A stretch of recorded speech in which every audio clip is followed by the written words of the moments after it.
Hello and welcome everyone. I'm delighted that we've got people dialed in from all over the globe covering a broad range of industry sectors. It's the miracle of the World Wide Web.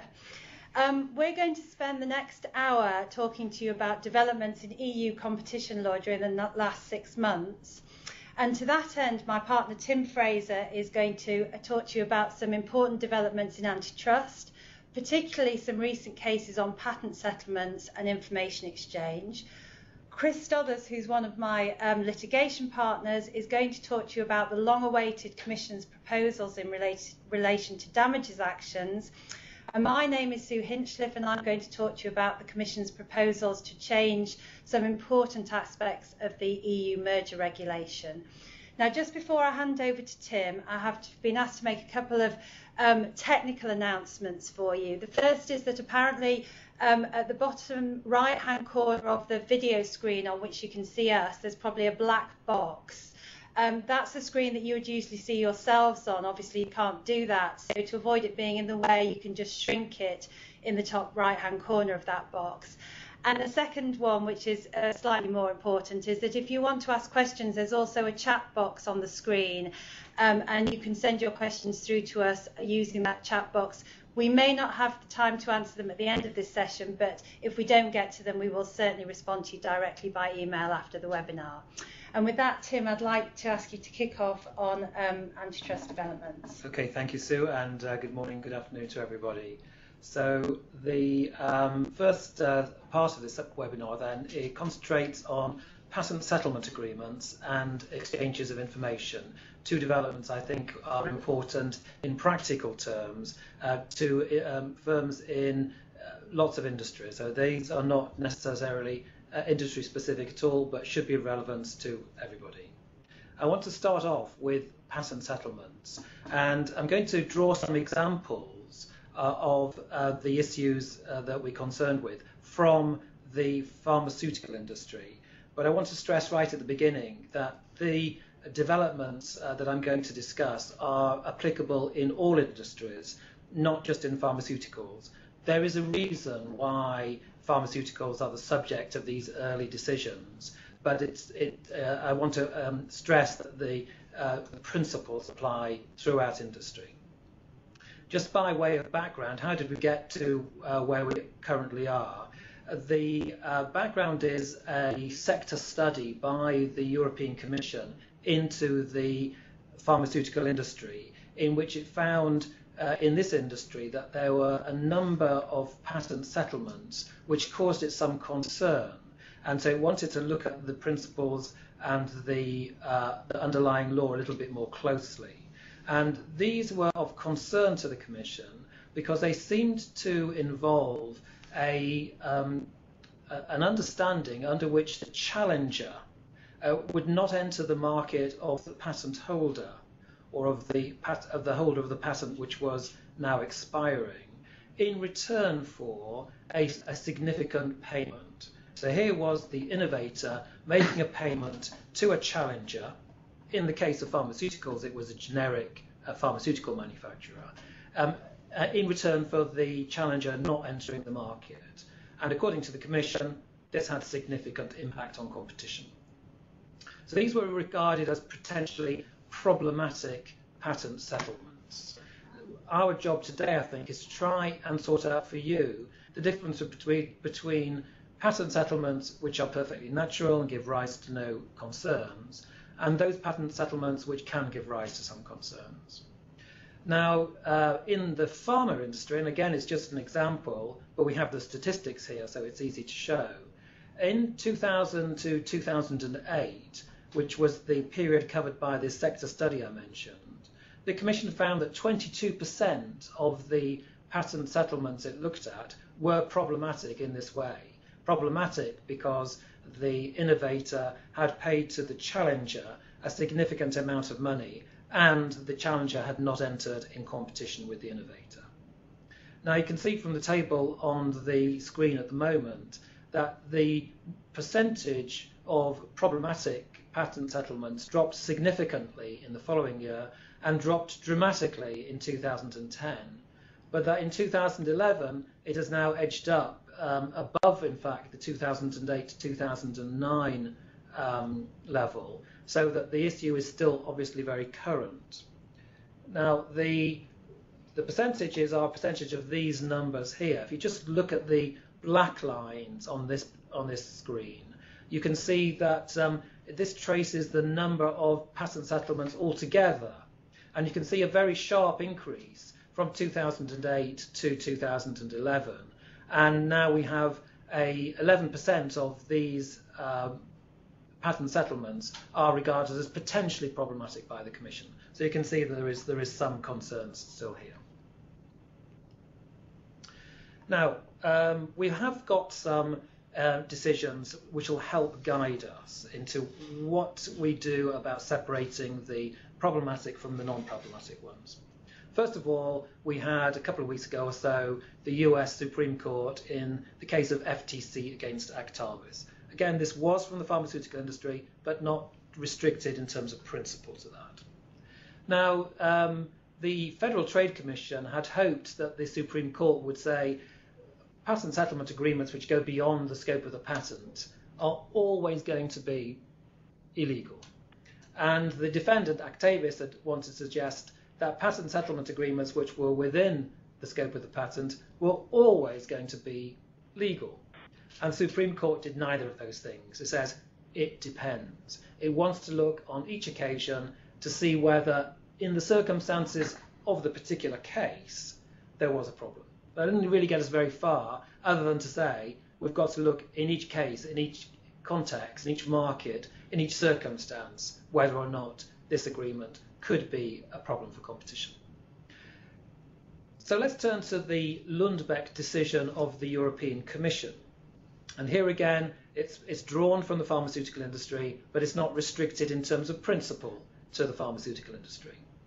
And here we've got a decision which prohibited a patent settlement arrangement, or at least an arrangement which was wearing the clothes of a patent settlement agreement, in which the Commission fined both the innovator and the challengers very significant amounts for entering into this kind of arrangement.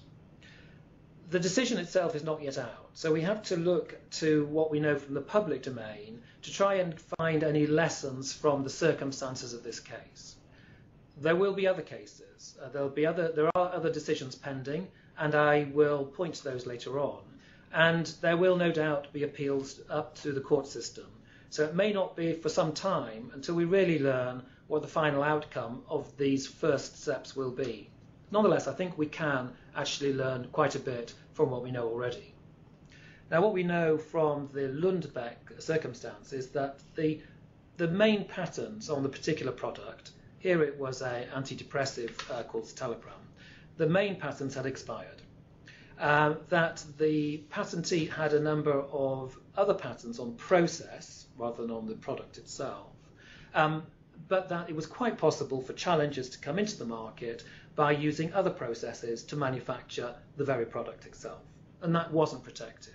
So the way was clear for challenge, and therefore for competition, and therefore one would assume for a reduction in price. But Lundbeck entered into an agreement under which the challengers agreed not to enter the market in return for a very considerable sum of money. Each one received a very considerable amount of money for as long as there was no entry onto the market. This took place quite a long time ago, but it was at a time between the expiry of the patent on this product and the launch of the next improved product, if you like, and so it was important to try and a bridge between the expiry and the new launch.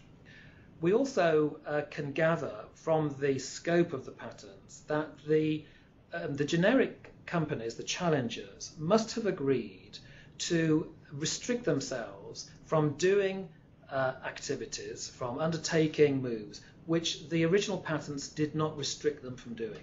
So we know that because they could have come onto the market without any question of infringement, they must have agreed not to do that, although they were free to do it. So we know now that the arrangement between them went beyond simply a difference of opinion about the validity of the patent. There's no question about that. We know that there were very high reverse payments, there's high payments to the challengers, and so we know that this goes beyond the scope of the patent and it influenced the way competition took place on the market. That's a really important element in the case. What are the lessons we can draw out of what we know so far? I think we can say that if there are reverse payments, you have to be able to justify not only the size of the payments, but the purpose of the payments. So the larger the payment is, the more difficult it is going to justify it. Is the challenger or the would-be challenger really performing a service which justifies a payment of this nature? Bearing in mind there will likely be a presumption that any such payment is not justified. So proving the negative in this way is going to be rather difficult, frankly. The bigger the payment, the bigger the burden. Secondly, any settlement which goes beyond the scope of the patent itself, or which isn't a genuine attempt to settle validity and infringement claims, is going to be very difficult. So if the challenger, here is the generic company, if the challenger agrees to refrain from doing something that it was free to do irrespective of the patent, that is going to be a problem. And the other thing, of course, as with all issues in antitrust, beware of internal documents. Beware of documents which are over-aggressive. Beware of documents which are ambiguous. We've all seen this. We've all seen it. On the other hand, I think the Commission is not likely to challenge, and it said this, it's not likely to challenge a settlement which only seeks to balance the parties' opposing views. One thinks the patent is valid and infringed. The other one thinks the patent is either not valid or not infringed. And if the settlement is intended to do nothing more than to balance those two opposing ideas, those concepts, then it's not likely to be challenged. So where it goes beyond that the challenge is much more likely. Now, we will see there's a number of other pending decisions. These are rather too complicated and too detailed to go through today, but there's more in the wings. Over the following months, there will be new things to be seen, and hopefully we'll come back and tell you about those as well. But I wanted to at least give you the lessons that we have learned so far on the distinction between valid and dangerous patent settlement agreements. These are obviously all cases in the pharma sector. Do you see any appetite on the part of the Commission to bring cases in relation to patent settlements sort of outside the sector? Have you seen that yet? The appetite, I think, is definitely more in the patent sector because the circumstances and the issues are very clear. Yeah. There is a continuing, almost undiminished demand after patent expiry for the product because the illness goes on in exactly the same way as before. So there's almost a guaranteed revenue there and a pattern, a life cycle which is very predictable. It's not so predictable in other industries. It will depend from moment to moment, and it might not be that there's such continuing demand. So I suspect that the Commission will first seek to establish the principles in pharmaceutical, and then they will be applicable generally. Right. So I don't think you can say that you're safe outside pharmaceuticals, but I do believe that the upcoming cases will concentrate there simply because it separates the issues so beautifully. Okay, so the next topic I'd like to talk to is something which also I think excites a lot of people because, again, the law hasn't been particularly clear. And although bad cases make bad law, I do want to bring to your attention a recent set of cases known as the banana cases, which provide, I think, some rather difficult and indigestible developments from the Commission. Now, the facts of these cases, the particular cases, are a bit bad, to tell you the truth. We had some competitors, and they disclosed to each other what their quotation prices would be in advance. Now, quotation prices were not the actual prices charged to their customers, but the prices that were charged were negotiated from the quotation prices themselves. So knowing each other's quotation prices did give some clue as to what the eventual negotiated price would be. And it gave clues to when they would rise and fall within the market. So there was some element there of being able to tell in advance what a competitor's likely market conduct would be. Now, the infringement was prosecuted by the Commission not as part of a cartel. This is a really important element. It wasn't part of a cartel, and the Commission did not seek to show that there was an agreement or any meeting of minds, any conspiracy, any smoke-filled room. It just wanted to demonstrate that the information gave rise to a reduction in competition. So, not part of a cartel. They didn't even show or seek to show that there was a direct link between the conduct itself and consumer prices, the prices you and I pay for bananas in supermarkets. And it didn't actually show that there was an effect on competition. Didn't want to show that. All it wanted to show was that it was capable of affecting competition, and it stopped there. So there's some really dangerous elements here. This was what the Commission calls a concerted practice by object, a kind of rather unwieldy title. But the particular elements for this afternoon would be, first of all, there's no need for the Commission to show an agreement between the parties, no need to show any kind of conspiracy or any form of consensual conduct. There's no need to show that there's proof of any anti-competitive effect. All they need to do is to show that the parties, the arrangements, had an anti-competitive object. Once that's identified, that is the end of the case. And the court has said that they will make a presumption in this regard. Unless there's evidence to the contrary, unless you prove a negative, in other words, undertakings, companies that remain active on the market will be bound to take account of information they have received from their competitors. They're bound to take that into account in determining their own future conduct. That's a presumption, and it's virtually impossible to shift that presumption. What are the principles involved here? What's the underlying reason for this very extreme approach, we might say? Well, the idea enumerated by the court is that everybody acting on the market has to determine independently the policy which it tends to pursue on the market. It's got to be its own independent policy within the uncertainties of competition, if you like. If you receive information, if you actually know what your competitor is going to do or know more about what your competitor is going to do, you won't be working in that uncertainty. And so you'll be permanently stained by that knowledge of your competitor's likely actions. So even, frankly, if you can demonstrate that future action is not as a result of what you heard from the competitor, but as a result of market conditions, etc., that still won't be enough to shift this almost indelible presumption. It's really quite a frightening prospect here. And it's also one difficult to get out of. What do you do once you receive the information, even if you didn't want to receive it? So I was going to just one more thing, which is even more worrying. In this particular case, the companies also discussed the weather. Okay, everybody discusses the weather. And the Commission said that that discussion of the weather was a problem because it could affect the price of bananas. Now, how do you distinguish between gossip in the industry, public information, what the weather is like, from discussions which could give rise to a knowledge of what the competitor is going to do? It is really difficult in principle and in practice. Here the Commission said, look, there's a big difference between discussing the weather generally and discussing it in the context of these frequent bilateral exchanges of information, particularly when the weather was part of the aspect of the market which determines price.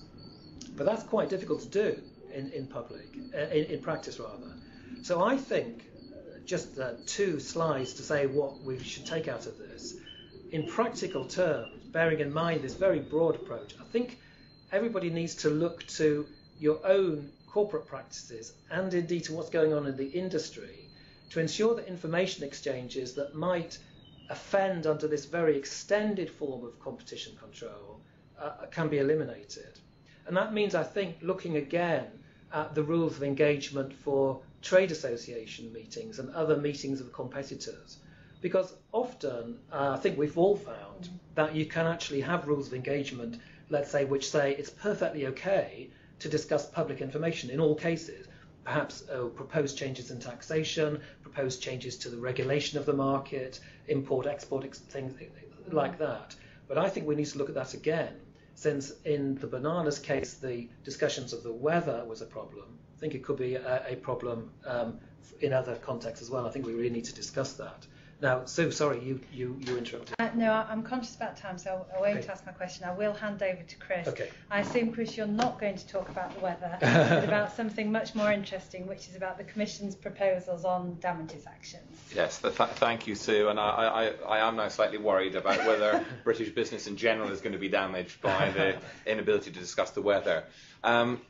But yes, I'm going to talk about the damages action. As I suspect most people on this call will have been aware, there was a big fanfare last month as the Commission released its long-anticipated proposals on how it would harmonise private antitrust damages action. Now, there was a lot of paper. I'm sure both of your desks have got them somewhere, and you feel you must read them. And I hope no one on the call has been reading the paper on holiday, because what we're trying to do today really is just to try and boil down all that paper into what you need to know. Why have they gone about doing this? Why has the European Commission decided it needs to do this? What are they proposing? And I'm not going to go through every provision, but trying to pick out the highlights, and then how it actually affects your business and how it affects how you need to behave going forward. And this is in relation to damages action. So this isn't the initial infringement case. This is in relation to whether third parties can claim damages if there has been anti-competitive conduct. Okay. So the basis, and this is probably teaching a lot of people in this call to suck eggs, the basis for damages actions is set out in Articles 101 and 102 of the Treaty on the Functioning of the European Union. Of course, those article provisions just are like Sherman 1 and 2 in the US. They explain that anti-competitive conduct is prohibited, but they don't say anything about the consequences and the consequences for private litigation. That comes from case law, and the key case is a reference that came up from the UK courts and was decided back in 2001, Courage and Crean. The detail is on the slide, and essentially those two paragraphs set out the justification the court gave as to why, in order to have these provisions of the treaty work, they needed necessarily to allow third parties damaged by anti-competitive conduct to seek damages. But what the court also went on to, and the court in the European Union is always very sensitive of national, not interfering unnecessarily in national processes. So what the court said is, you need to give damages actions, but how you allow those damages actions to take place is a matter for the national courts, subject to fairly limited restrictions. And effectively they gave two limited restrictions. One is a principle of equivalence. So if you allow damages actions under national law, the actions allowed under EU law must not be not significantly different. And secondly, there must be also a principle of effectiveness. But that's a fairly low threshold. It doesn't mean that you have to have an all-singing, all-dancing competition regime with specialist courts and fast-track procedures.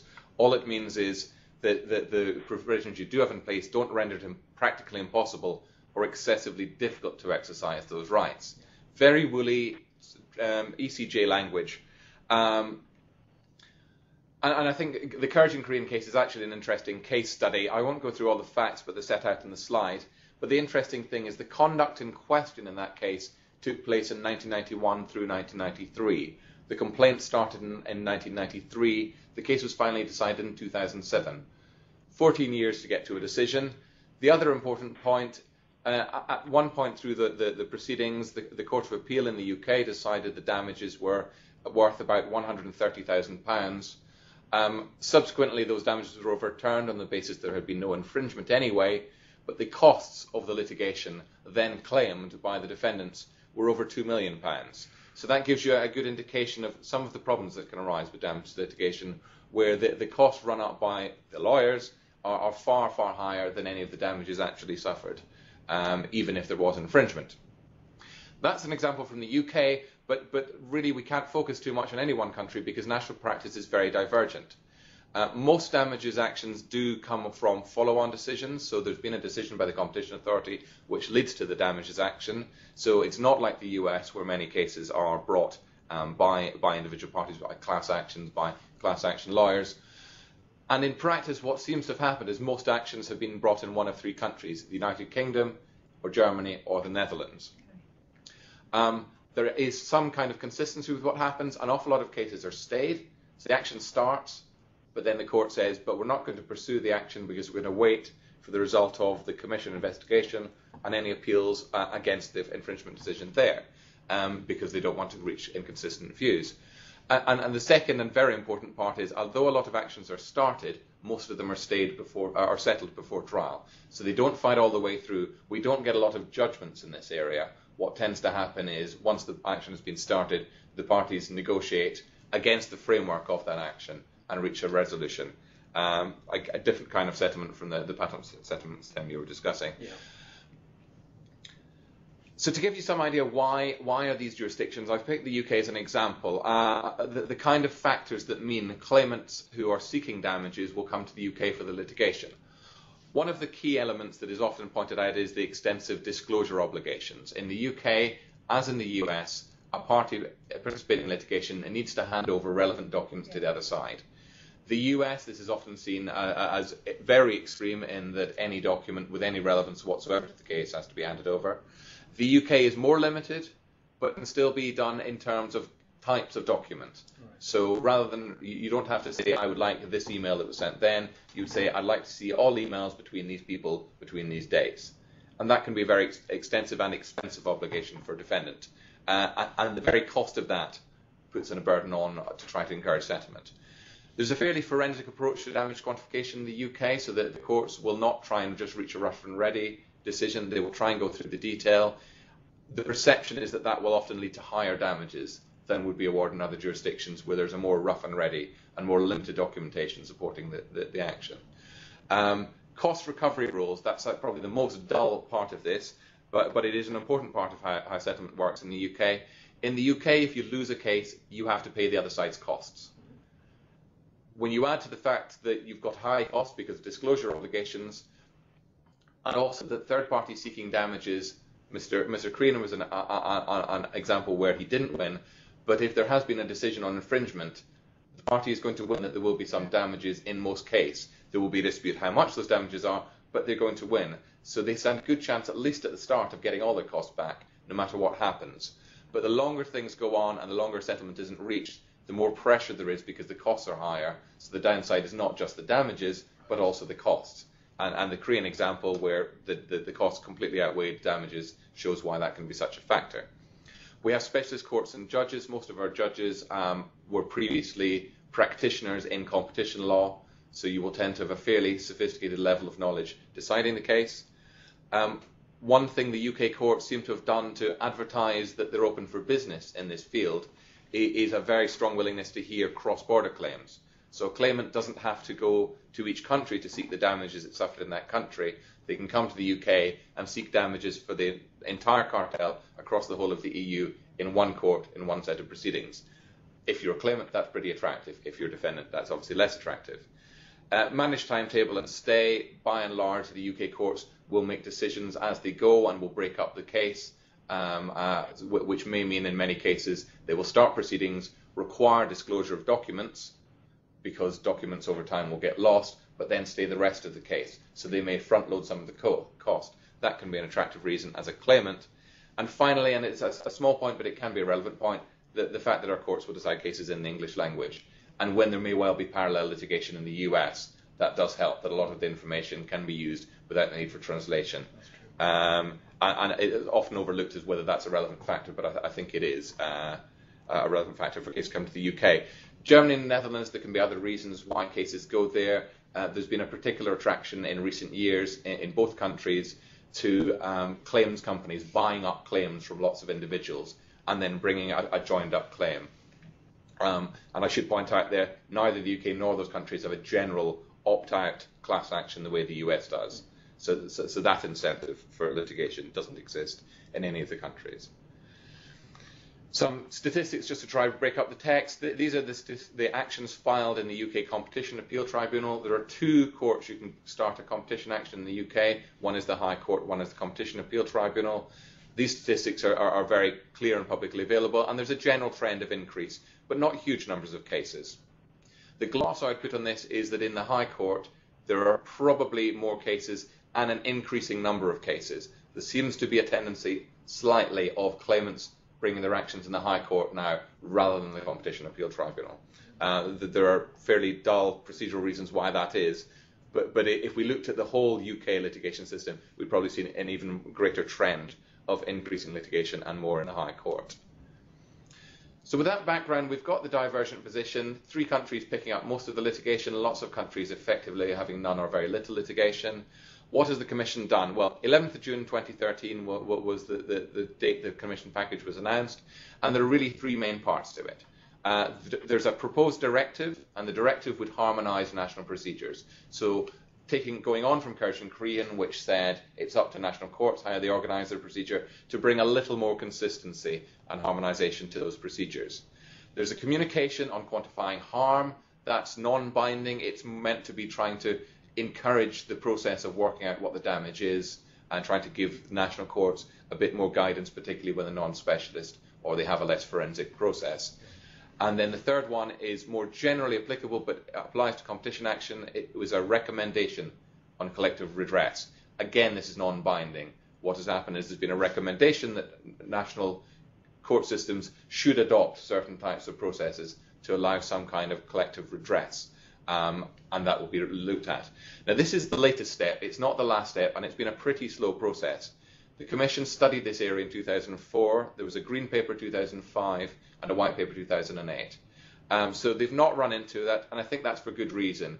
These are difficult issues. There's a very strong flavour that no one wants quite the same litigation system as exists in the US. And whether that's just people being Europeans can be for discussion, but there's a strong push. We don't want US-style class actions in Europe. And also, a lot of this legislation is relatively new. Kirsch and Crean, the ECJ, saying that you must provide this kind of process was only 2001. And it does take time for this to filter through the system and to work out what is broken, if anything. So looking a little more detail in the individual provisions, the draft directive, there's a lot of proposals for harmonisation. It's quite long, but I've picked out the 4 that I think are the most important. First of all, limitation periods. So that is, how long do you have after the action, after the cartel or the anti-competitive conduct has stopped, for you to bring the case? Most jurisdictions have some kind of limitation period. There may be variation as when that starts to run and how long it's for. The directive suggests the limitation should be 5 years in every case once the cartel is public. So it doesn't start running when the damage is caused, it starts running once it's public. And that limitation period will also be suspended during the Commission or other national authority proceedings, during settlement discussions. In effect, although there is still a limitation period, for most cases that limitation period becomes irrelevant because it's going to open up the option of a case. Disclosure is the second one, and I mentioned this as one of the reasons people like to come to the UK. Because many other jurisdictions, particularly in the continent, don't have a similar disclosure system, or have a very limited system that says you can ask for specific documents. Give me the email dated this date, which is great but not very helpful if you're a claimant. Equally, there's concern about the UK being disproportionate and being far too expensive and requiring a lot of irrelevant documents to be reviewed and some handed over. So the proposal is to have a broad but proportionate disclosure.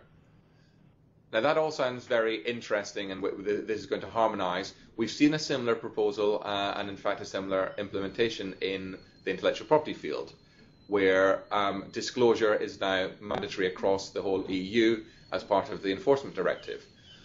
What has happened is then national courts have by and large said that's very interesting, but we already provide for it, and continued with the usual method. So the UK has continued allowing very broad disclosure. Most other jurisdictions have continued saying you can get disclosure as long as you can identify the specific document you want. So that provision could change things dramatically, but is unlikely to. It's more likely to lead to changes in particular 1 or 2 countries if a judge decides to be active and doesn't like the existing process. Right. But the experience from IP tells us it's unlikely to lead to wholesale change or harmonisation. Okay. The third one, leniency. One of the big concerns with damages action is how that interfaces with the leniency programme. If you seek leniency by going to the Commission and confessing to having been involved in an anti-competitive action, do you then expose yourself to greater risk from damages actions? And the Commission has been sensitive to that and have tried to provide some kind of protection.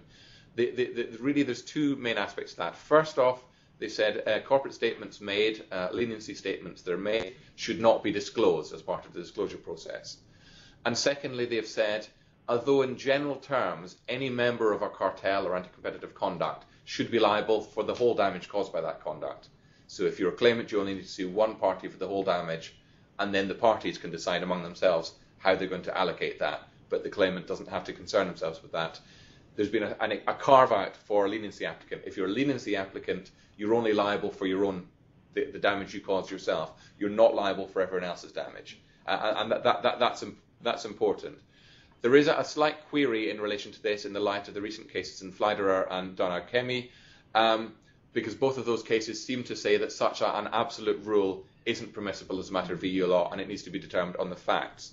And I think a lot of people have highlighted this and said this is a problem. It doesn't mean the directive won't implement it, but it will mean even if it is implemented, it will be challenged by claimants in national courts in due course. And we won't know until those cases come to the ECJ 5, 10, 15 years' time quite what the position is.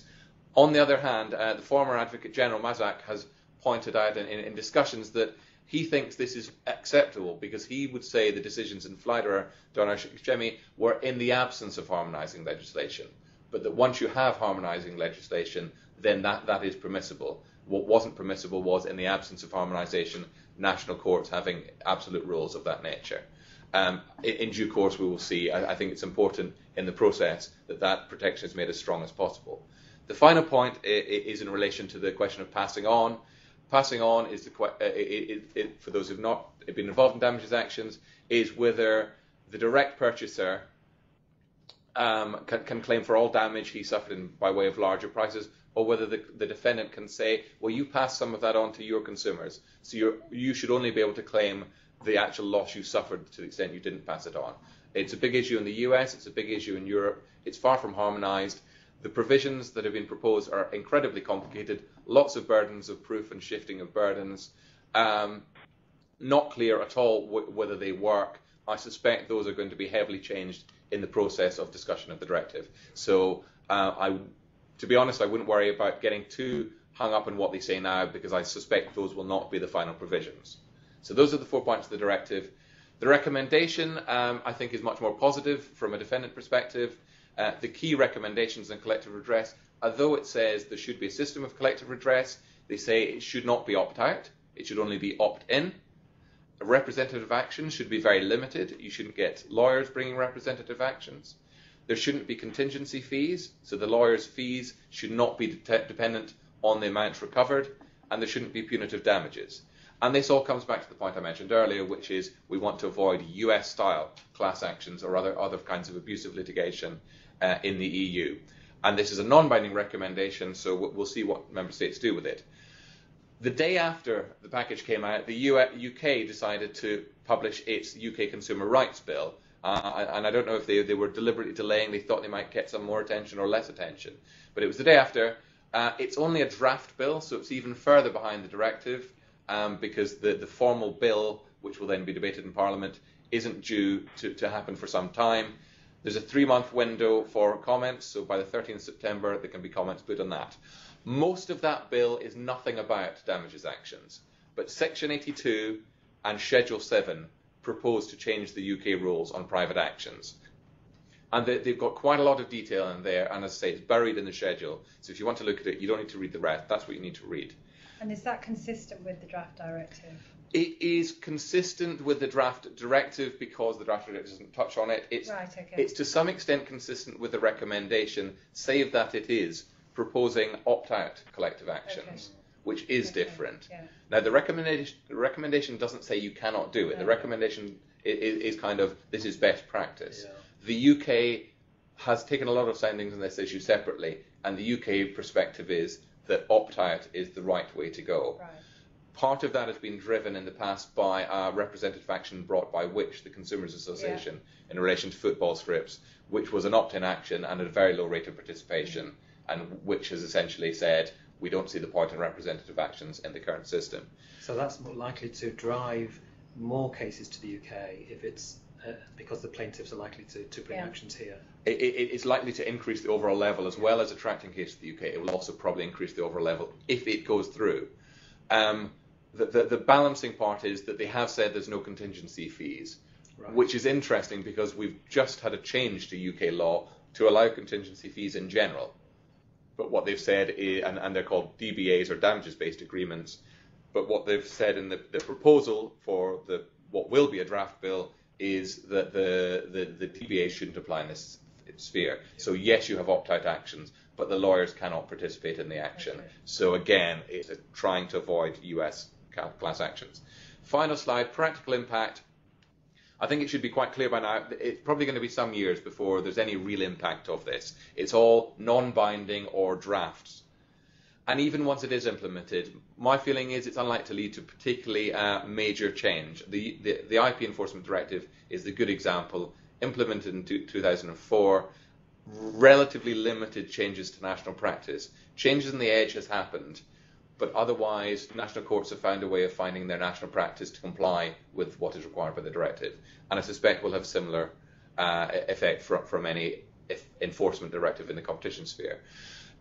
Separate national developments are probably more important, both in the courts that already hear the cases, but also in other courts who may feel they're missing out on this litigation. Claimants and claimant lawyers aren't going to wait for these developments to happen. They will continue to pursue.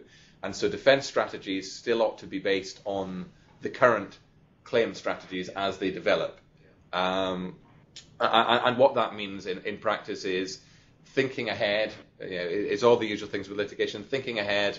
Where there's US class actions likely, think of what is going to happen in the EU, both in terms of allocating cost for potential liability, allocating resource for the litigation and the timing, finding lawyers you're happy with before you get the action starting the case.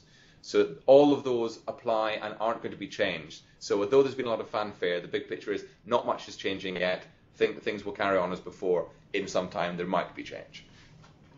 Super, thank you. Okay, I feel I've got the power now that I've got the ability to move the slides forward.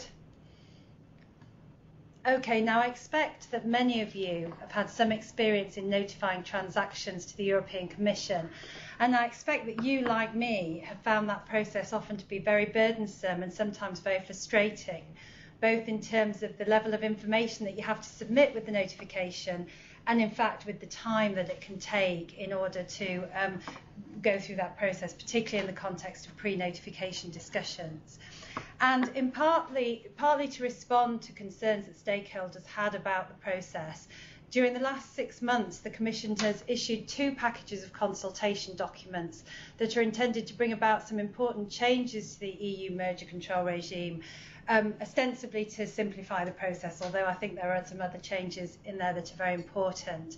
The first package consists of a series of amendments to existing documentation, particularly the notice on the simplified procedure, the short form CO, and in fact the long form CO. And the second set of consultation documents is less developed and is really a Commission working paper raising the question of whether or not the merger control toolkit should be extended to include minority non-controlling shareholdings, but also proposing some changes that would make it easier to refer merger cases to the European Commission from the Member States. Now, in the time available, I'm going to focus on the first set of consultation documents because I think that the changes in there are very important and because they're more concrete insofar as they amend existing legislation, I think are likely to be more imminently implemented. So the good news is that the Commission's proposals are designed to expand the categories of transactions that are going to be subject or can use the simplified procedure. And so what the Commission has done is change the definition to some extent of affected markets. So now it is possible to use the short form where you don't have any overlaps, horizontal overlaps of more than 20%, which is an increase from the existing threshold of 15%, and where there are no vertical relationships where either party has a share of 30%, which is an increase from 25%. Additionally, the Commission has introduced a new category of transaction that can benefit from the simplified procedure, and those are cases where the overlap between the activities of the parties is very low. And they've defined that by saying that that will arise where the combined share of the parties is no more than 50%, and where the increment results in an increase in concentration level of an HHI delta of below 150, which is a rather technical term. What does that mean in real money? Well, it's about the calculation of the concentration levels, which is basically the sum of the squares of the market shares. But I'll come into explain in a bit more detail why I think that that's a bit of a flawed test. So, as I said, this is the good news, but unfortunately, I think that it's not all good news in the proposals. Most importantly, filings continue to be required for what we call extraterritorial joint ventures with no effects in the EU. So they're the class of joint ventures that are entered into between companies who have significant EU activities and therefore trigger the revenue thresholds under the EU merger notification legislation, but which have nothing to do with the EU. So, for example, a manufacturing joint venture in relation to China, for example, which is currently notifiable in Europe if the parties are big enough there, and will continue to be notifiable. And I think that the introduction of this new type of transaction, so the small increment transactions that can now benefit from the simplified procedure, is kind of flawed insofar as, in my experience, it's not really usually difficult to persuade the case team in a merger case that they don't need extensive information on cases where the increment is up to say 3%, even if the combined share is as high as 75%. But the thresholds that the Commission set of 50% is much lower than their practice. And also, by using the HHI delta of 150, that's generally an increment of much less than 3%. Right. And therefore, I think there's a risk, actually, that it will make it harder in the future to avoid having to provide extensive information in cases where the increment is still very small but above these thresholds. And I think that the cautious approach to that particular proposal, I think, is somewhat regrettable. And is the simplified procedure worth fighting for in this respect, or is it not much more simple than the full procedure? Oh, well, it depends who you talk to, but I think that obviously one of the points that the Commission's also tried to address in this proposal is the assertion by stakeholders that actually the simplified procedure is still pretty burdensome. And indeed, in the notice itself, there's some amendment wording which acknowledges the fact that the short form can still be burdensome, and that encourages people to seek waivers, and recognises that the benefits of pre-notification discussions is that you can significantly reduce the amount of information that you have to give, although I would argue that hasn't been my experience in pre-notification in the past, and there's nothing concrete here to change that. Additionally, I think to some extent the information requirements of the short form have been slightly increased insofar as there's now additional internal supporting documentation required, and I'll come back to that when I'm talking about the changes to the Form CO. And additionally, if you're attempting to rely on this this small overlap exemption, if you like, from the long form filing, you do have to provide additional information in the short form, which begs the question whether people will really bother using this, or whether they'll just go straight for the long form. And regrettably, the concept of reportable markets remains the same, and the information, and there's no exemption for joint ventures from having to provide all that detail. So whether the Commission believes that the changes will result in up to 70% of all merger cases being eligible to use the short form, which is an increase of 10%, which of course is positive. But I think I think unfortunately that the changes don't really go far enough, insofar as I suspect that there's no clear guidance on how to get the pre-notification reduced in timing. And I think especially if you're trying to use the small overlap exemption from the long form, I think you might find yourself actually in protracted pre-notification discussions trying to justify why you want to use it to the case team. And I think that the short form remains still relatively onerous. And it's worth adding that one of the tweaks of the changes is that previously the notice provided that the Commission could use the long form if certain criteria were met. And the wording has been slightly changed to say that it can do it whenever it likes, particularly when those criteria are met. So some people have commented that actually there's a slight safe harbour that's been removed there in the application of the short form. But I have to confess that when the Commission first went out to take views of stakeholders on how the merger regulation was doing and how the short form could be improved, etc., that I hadn't really realised that so many of the changes that they would implement in response to that process would actually affect the Form CO itself. And I think there are some important changes to the Form CO that I think everybody should be aware of, and I think some people really might find them quite surprising. You'll have probably guessed from what I was saying about the changes to the short form that there's been a change to the market share thresholds for affected markets, which of course are to be welcomed. So now you only have a horizontally affected market if your combined shares are 20% or more, which is an increase from 15%. Similarly, the vertical markets threshold has also increased.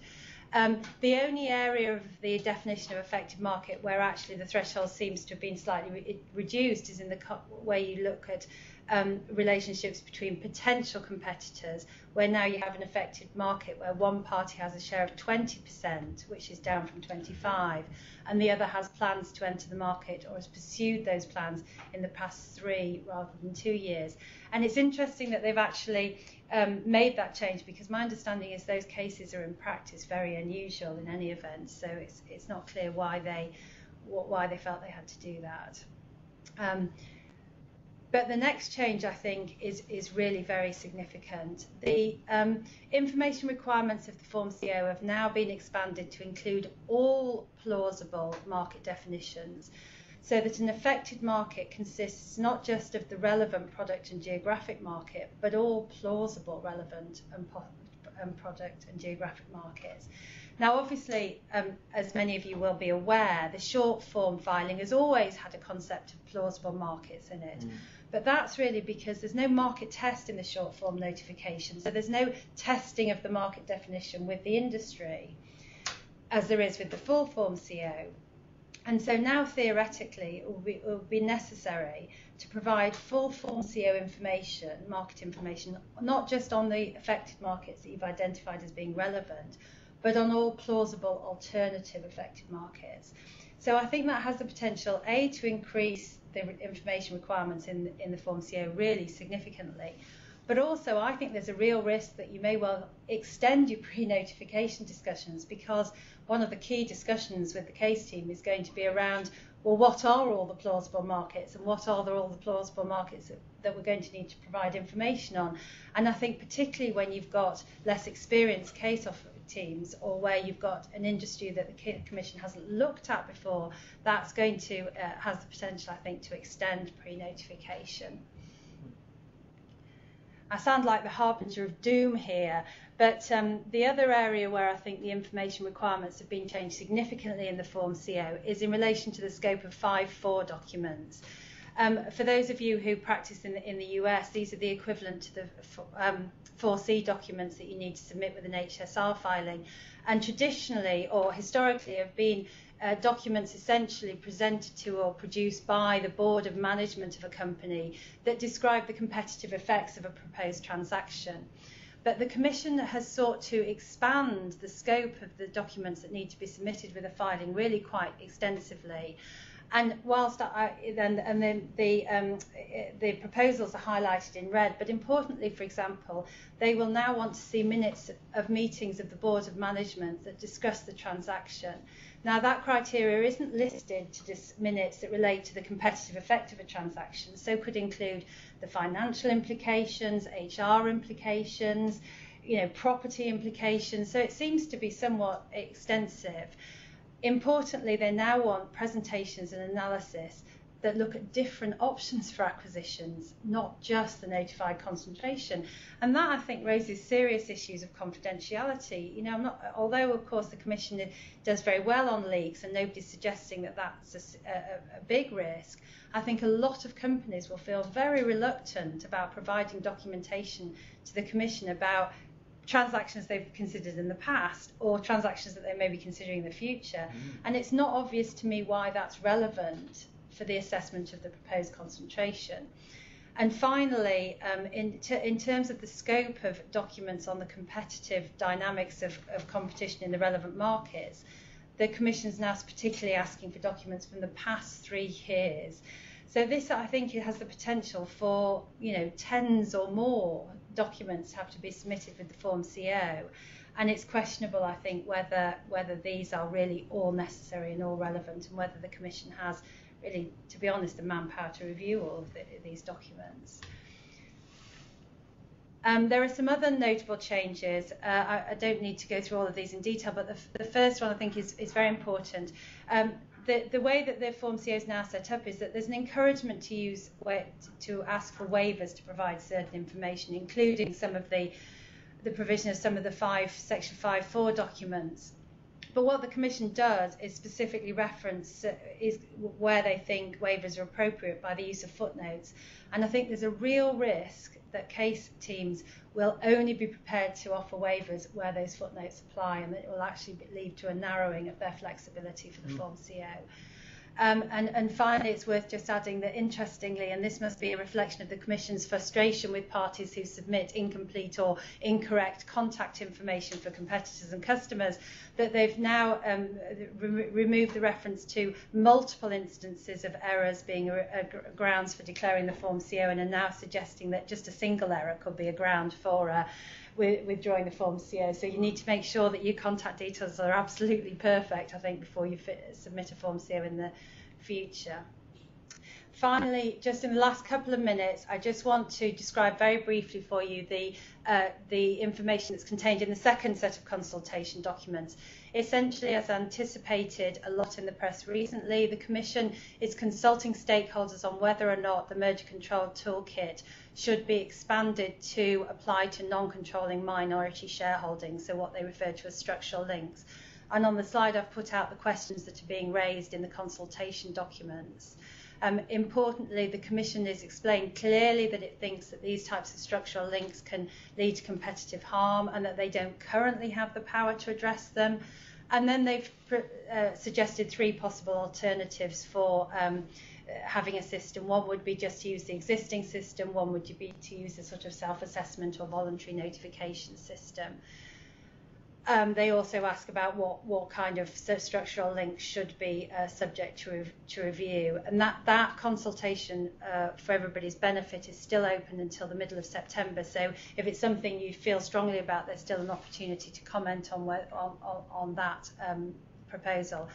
And finally, generally, I think to be welcomed, the Commission is proposing that it gets rid of the use of the Form RS to when companies want to refer a case up from the Member States to the European Commission, and simply to allow Member States to decide themselves to notify the Commission directly, but just giving the Member States a right to object if they want to, which is obviously going to shorten considerably the time that process currently takes, and will also make that a much more, give effect to the one-shop, stop-shop principle.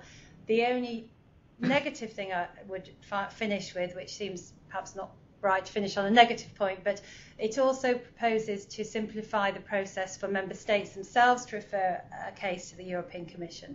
And under the current system, if, for example, a transaction is notifiable in just a couple of Member States who refer it to the Commission, then the Commission's competence is limited to those Member States. Yeah. But their proposal is that if there's a referral up to them, their competence will encompass the whole of the EEA. And certainly I've had cases where we really wouldn't have wanted the Commission to be able to look at other Member States where there are national markets, so that may not be such a welcome change. In any event, I am conscious of the fact that we have hit the top of the hour. So I want to thank you all very much for joining. Listening to what everybody else has been saying, I'm conscious of the fact that although we've been telling you about recent developments over the past 6 months, largely what we've been talking about is things that are going to happen in the future and will happen probably over the next year to 18 months. And we hope to be able to come back and tell you how things have developed during that period. Thank you. Thank you. Thank you. To a challenger, in the case of pharmaceuticals, it was a generic pharmaceutical manufacturer. In return for the challenger not entering the market. And according to the Commission, this had significant impact on competition. So these were regarded as potentially problematic patent settlements. Our job today, I think, is to try and sort out for you the difference between patent settlements which are perfectly natural and give rise to no concerns, and those patent settlements which can give rise to some concerns. Now, in the pharma industry, and again, it's just an example, but we have the statistics here, so it's easy to show. In 2000 to 2008, which was the period covered by this sector study I mentioned, the Commission found that 22% of the patent settlements it looked at were problematic in this way. Problematic because the innovator had paid to the challenger a significant amount of money, and the challenger had not entered in competition with the innovator. Now you can see from the table on the screen at the moment in the top right hand corner of that box. And the second one, which is slightly more important, is that if you want to ask questions, there's also a chat box on the screen, and you can send your questions through to us using that chat box. We may not have the time to answer them at the end of this session, but if we don't get to them, we will certainly respond to you directly by email after the webinar. And with that, Tim, I'd like to ask you to kick off on antitrust developments. Okay, thank you, Sue, and good morning, good afternoon to everybody. So the first part of this webinar then, it concentrates on patent settlement agreements and exchanges of information. Two developments I think are important in practical terms to firms in lots of industries. So these are not necessarily industry specific at all, but should be relevant to everybody. I want to start off with patent settlements, and I'm going to draw some examples of the issues that we're concerned with from the pharmaceutical industry. But I want to stress right at the beginning that the developments that I'm going to discuss are... Hello and welcome everyone. I'm delighted that we've got people dialed in from all over the globe covering a broad range of industry sectors. It's the miracle of the World Wide Web. We're going to spend the next hour talking to you about developments in EU competition law during the last 6 months. And to that end, my partner Tim Fraser is going to talk to you about some important developments in antitrust, particularly some recent cases on patent settlements and information exchange. Chris Stodders, who's one of my litigation partners, is going to talk to you about the long-awaited Commission's proposals in relation to damages actions. And my name is Sue Hinchliffe, and I'm going to talk to you about the Commission's proposals to change some important aspects of the EU merger regulation. Now, just before I hand over to Tim, I have been asked to make a couple of technical announcements for you. The first is that apparently at the bottom right-hand corner of the video screen on which you can see us, there's probably a black box. That's the screen that you would usually see yourselves on. Obviously, you can't do that. So to avoid it being in the way, you can just shrink. Are applicable in all industries, not just in pharmaceuticals. There is a reason why pharmaceuticals are the subject of these early decisions, but I want to stress that the principles apply throughout industry. Just by way of background, how did we get to where we currently are? The background is a sector study by the European Commission into the pharmaceutical industry, in which it found in this industry that there were a number of patent settlements which caused it some concern. And so it wanted to look at the principles and the underlying law a little bit more closely. And these were of concern to the Commission because they seemed to involve an understanding under which the challenger would not enter the market of the patent holder or of the holder of the patent which was now expiring in return for a significant payment. So here was the innovator making a payment that the percentage of problematic patent settlements dropped significantly in the following year and dropped dramatically in 2010, but that in 2011 it has now edged up above, in fact, the 2008 to 2009 level, so that the issue is still obviously very current. Now, the percentages are a percentage of these numbers here. If you just look at the black lines on this screen, you can see that this traces the number of patent settlements altogether, and you can see a very sharp increase from 2008 to 2011, and now we have 11% of these patent settlements are regarded as potentially problematic by the Commission. So you can see that there is some concerns still here. Now, we have got some decisions which will help guide us into what we do about separating the problematic from the non-problematic ones. First of all,